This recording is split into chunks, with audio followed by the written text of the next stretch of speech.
You ever witnessed something so ugly, so gut-wrenchingly wrong, that it sticks with you? Not for hours, not days, but years. Something that hits you so hard. It doesn't just rattle your faith in people. It flips your whole life upside down. That's exactly what happened to me. And even now, long after that flight landed, I still find myself replaying it in my mind at the voices, the looks, the heat in my cheeks. It started like any other day. But by the end, I wasn't the same person anymore. Let me take you back. It was a Monday morning, JFK Airport. Packed, noisy, people dragging suitcases, checking phones, chasing coffee and gates like it was all a race they couldn't afford to lose. I was right there with them, heart pounding, palms sweating, suitcase handle clenched so tight my fingers were numb. I was headed to Los Angeles to pitch my startup to a panel of high-level investors. The kind of meeting that either makes or breaks your next 5 years. The kind you prepare for with spreadsheets, sleepless nights, and daydreams of what might be if it all goes right. I remember standing in that security line, trying to breathe steady. Around me, tiny dramas played out. Lovers arguing, toddlers crying, a teenage girl in tears while hugging her mom goodbye. Life in all its messy beauty was buzzing everywhere. Then I saw him. Tall, broad, crisp navy blue suit, hair sculpted, sunglasses that screamed expensive. You know the type. Moved through the crowd like he owned the building, not walked, glided. Like everyone should be stepping aside for him. He didn't say a word, but his body language was loud. He brushed past a gate agent like she wasn't even real, rolled his eyes when a man bumped him accidentally, glanced at everyone like he was assessing how useful they were to him. I caught his gaze for a second, just long enough to feel the chill. No smile, no nod. Just a flick of his eyes across my brown skin and then away. I told myself, maybe he's just in a rush. Maybe he's having a bad day. I popped in my earbuds. Meditation playlist. Focus on your breath, it said. I tried, really tried. But the feeling and that this guy was a walking storm, it didn't go away. Fast forward. Boarding time. I found my seat by window, third row from the back. Tucked my carry-on under the seat. Pulled out the alchemist, yes. I'm that person who looks for signs in the clouds before a big moment. Then tried to center myself. That's when I heard him. Are there any upgrades available? The voice snapped. Even without turning around, I knew it was him. The same man from the terminal. The suit, the attitude, the entitlement. The flight attendant gave a polite, "Sorry, sir, the flight's full." But he wasn't having it. "Platinum status," he barked, like the word alone should rearrange the universe. Eventually, he walked down the aisle, seething, and dropped into the seat right beside mine. I felt it immediately. The air shifted. He didn't look at me. Didn't say hello. He just gave me the briefest glance, landed on my face, then dropped to the color of my hand resting on the armrest, and turned away. Like I wasn't even human. Still, I smiled. Not because I wanted to, but because that's what I'd been taught. Don't give them a reason. Keep it cool. Take the high road. I said, "Hey." He didn't answer. Fine. I went back to my book. But the energy, it was thick, like standing in a room full of invisible smoke. Flight attendants came by. I asked for orange juice. He snapped, "Sparkling water, cold, not warm like last time." I looked out the window, tried to focus on the clouds, the hope, the day ahead. Then I heard it. A murmur, low, hissed under his breath. I wasn't supposed to hear it, but I did. The words weren't all clear, but what I did hear hit me like a slap. A racial slur, directed at me. Time froze. My stomach dropped. My fingers tightened around the armrest. My throat went dry. You think you'll know what to say in that moment? Some powerful comeback? Some righteous fury, but all I felt was heat and silence. I stared ahead. Do I speak up? Do I stay silent? One wrong move and I become the problem. The angry one. The one who makes a scene. That's how it works, right? But then he doubled down. He leaned slightly forward, waved over a flight attendant, and said, "I don't want to sit next to..." He didn't finish the sentence. He didn't have to. The way his voice trailed off like I was poison, like I was contagious, it was enough. The attendant blinked. Awkward smile. "I'm sorry, sir, the flight's full. We can't move passengers unless someone volunteers." He scowled. The attendant glanced at me, then back at him. Everyone around us had started to quiet down. They were listening, watching. My cheeks burned, but I sat still. I wasn't going to shrink. Then he leaned in again, voice low, icy, personal. "Your kind shouldn't be here." I turned, looked him dead in the eyes. "Excuse me?" My voice was shaking. I didn't care. I paid for this seat. Just like you. What exactly is your problem? He leaned back smug. People like me deserve better. I had to laugh. Not because it was funny. Because it was so absurd. Here we were, strangers on a flight, in the same class, the same cramped seats, breathing the same air, and this man had decided that I didn't belong. The attendant came back. Sir, this is your final warning, she said firmly. We expect civility on this flight. Any further incidents and security will be waiting upon landing. He grumbled but said nothing. And that's when something shifted. A woman across the aisle, blonde, maybe mid-50s, professional, leaned forward. Sir, she said clearly and calmly, you owe her an apology. His eyes bulged.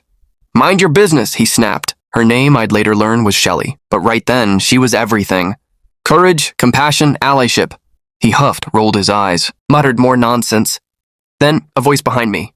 Miss, the man said, would you like to switch seats? No one should have to sit through this. I turned. A black man about my age. Kind face. His name was James. I smiled, grateful, but I shook my head. No, I'm not the one with the problem. I'm staying in my seat. A few people clapped quietly. Not loud, but enough. The tension broke just a little. The rest of the flight? Long. Bailey. Yes, I'd eventually learn his name. Robert Bailey. Sulked. Jerked his phone around. Huffed every 5 minutes like he couldn't believe we were all beneath him. Me? I opened my laptop. Reviewed my pitch deck. Focused on the dream. I wasn't about to let some bigot derail the biggest opportunity of my life. But I couldn't help but glance over when he got up. That's when I saw the folder sticking out of his seat pocket. Robert Bailey, Senior VP of Sales, Ascentech. Of course, one of those tech giants. The kind of guy who probably sat on panels like the one I was flying toward. The kind of person who could open doors or slam them shut. I almost laughed. Because of course that was him. He could have been my investor, my gatekeeper, my judge. And yet here he was showing his whole character, seat 29B. The final hour dragged. Something had changed. Not just in the cabin, but in me. I wasn't scared anymore. I was angry. But more than that, I was awake. I'd seen the worst, but also the best. Shelley, James, the quiet nods from others nearby. Little acts of resistance, of solidarity, because for every Robert Bailey, there are still people willing to speak up. And just when I thought it was over, we landed. The seatbelt light dinged. People started to gather their things. And then, like clockwork, 2 uniformed officers stepped onto the plane, heads turned. The head flight attendant pointed to Bailey. Sir, please come with us. He turned white. What? This is ridiculous. They didn't argue. They didn't ask twice. They escorted him off the plane, past all of us. Eyes watching, phones recording. Shelley winked at me. James gave me a quiet nod. Someone clapped. Then a few more. Just a few seconds of soft applause, but it felt like justice at 35,000 feet. The applause faded quickly, like a wave that crests and disappears. The cabin returned to the low rustle of shuffled bags and whispered conversations. But inside me, everything had shifted. I stood slowly, grabbed my laptop bag, nodded to Shelley, who gave me a reassuring smile like we were both veterans of the same unexpected war. James, the man who had offered me his seat, leaned over as we filed out of the plane. You good? He asked. Yeah, I said. My voice cracked a little. Thanks to people like you? He nodded once. Anytime. As I stepped off the plane and into the jet bridge, the world suddenly felt louder, brighter, surreal, like I was waking up from a long, uncomfortable dream I hadn't even known I was having. That's what trauma does sometimes. It doesn't scream. It hums, vibrating under your skin like a current you can't shut off. At the terminal, I passed a group of passengers still talking about the scene. Can you believe he actually said that to her? Right in public. On a plane. Who does that? I got the whole thing on video. I didn't know what to do or feel. One part of me wanted to bury it all and focus on the pitch ahead, but another part, deeper and more insistent, told me this moment meant something. That it wasn't just about what happened to me, but about what we all allow to happen around us when we look away. I got to my hotel, dropped my bags, and collapsed onto the bed without even taking off my shoes. My inbox buzzed with last-minute updates from my team, pitch deck tweaks, and reminders about talking points. But I couldn't stop thinking about him, Bailey. Who was he really? A few hours later, curiosity won. I searched Robert Bailey Ascentech. And there he was, smiling in a crisp blazer, arms folded confidently. Dozens of tech articles named him as a key driver of innovation. LinkedIn praised his leadership. One video clip showed him speaking at a diversity and inclusion panel last year. The irony nearly knocked the wind out of me. This wasn't just a random jerk on a plane. This was someone in power. Someone who stood on stages and said the right things, while quietly poisoning the air for people like me behind the scenes. And then, things got weird. The video from the flight, it went viral. Someone had uploaded it anonymously. The angle wasn't great, but it caught the tension. The flight attendant's warning.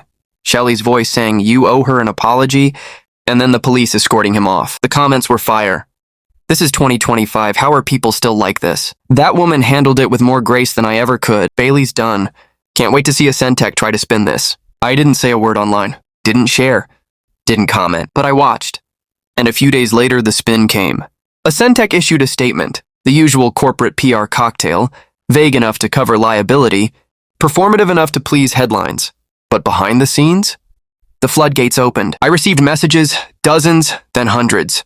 Some from strangers, women, people of color, young professionals, thanking me for staying seated, for not backing down. Others were darker. Anonymous emails warning me not to make waves. Threats disguised as advice. Don't ruin your future over a plane ride. Let it go. But the one that shook me most? It came from a Centec, not from Bailey. From someone higher. A different VP, a woman named Renee. She sent a short, crisp email through my startup's public inbox. "We admire your poise and professionalism. We're currently exploring partnerships with diverse founders in the tech space. Would love to talk when you're ready." I stared at it for a full minute. At first, I laughed. What was this? Damage control? A brand new inclusive face for their diversity campaign? Or a real opportunity? Either way, I wasn't going to ignore it, I replied. I agreed to a Zoom call. Not out of spite. Not even revenge. But because I'd earned the right to sit at that table. And this time I'd set the terms. The call happened a week later. Renee was poised, empathetic, and, to her credit, didn't dance around it. "We failed," she said. Not just on the flight, but long before. And we can't undo that. But we can listen. And rebuild. I listened. I asked questions. I pushed back. And then I said something that surprised even me. "If I work with you, it'll be under one condition. You don't get to use my story for PR, no photo ops. No quotes, I'm not your redemption arc." She nodded. Understood. We signed a pilot partnership deal. 2 weeks later, small, specific, but meaningful. It helped launch the next phase of my company, and that changed everything. I told my story, not on TikTok, not with hashtags, but on my terms. I spoke on a podcast about emotional resilience in tech. I sat on a panel about systemic bias in leadership. I was invited to speak at a conference on courage in corporate spaces. And every time I shared what happened, someone came up to me afterward. Sometimes with tears. Sometimes with fire. That happened to me too. I was afraid to speak. I didn't know we were allowed to fight back. You want to know the real twist? A few months later, I ran into Shelley, the woman from the plane, at a conference in Austin. She was on stage moderating a session on workplace equity. We locked eyes and just knew. Afterward, she hugged me like we were family. "I think about that day more than you know," she said. "It changed me." We grabbed coffee, talked about the long arc of justice and how slow it moves sometimes, but also how it moves. James emailed me too. He'd seen the viral clip. Wrote a short message. "Proud to have shared that row with you. Keep going." And Bailey? Well, last I heard, he'd been let go. No big headline, no media storm, just gone. Replaced quietly. Forgotten publicly, but I'll never forget. Because the story isn't about him. It never was. It's about what happens when someone tries to erase you, and you refuse to disappear. It's about the power of being seen, of people, strangers, saying, "That's not okay," even when it's uncomfortable. It's about staying in your seat, not because it's easier, but because it's yours. And no one gets to take it from you. So here's the real question. If you had been there that day, would you have spoken up? Or stayed quiet? Would you have shifted in your seat, looked away, waited for someone else to act? Or would you have been like Shelley? Like James? We all like to believe we'd be brave, but courage isn't loud. Sometimes it's just a quiet refusal to move. If you've got a story like this, a moment where you saw wrong and chose right, drop it in the comments, share it. Let others know they're not alone. And if you believe these stories matter, if you believe in dignity, decency, and the kind of justice that starts one voice at a time, like, share, subscribe, because silence protects power.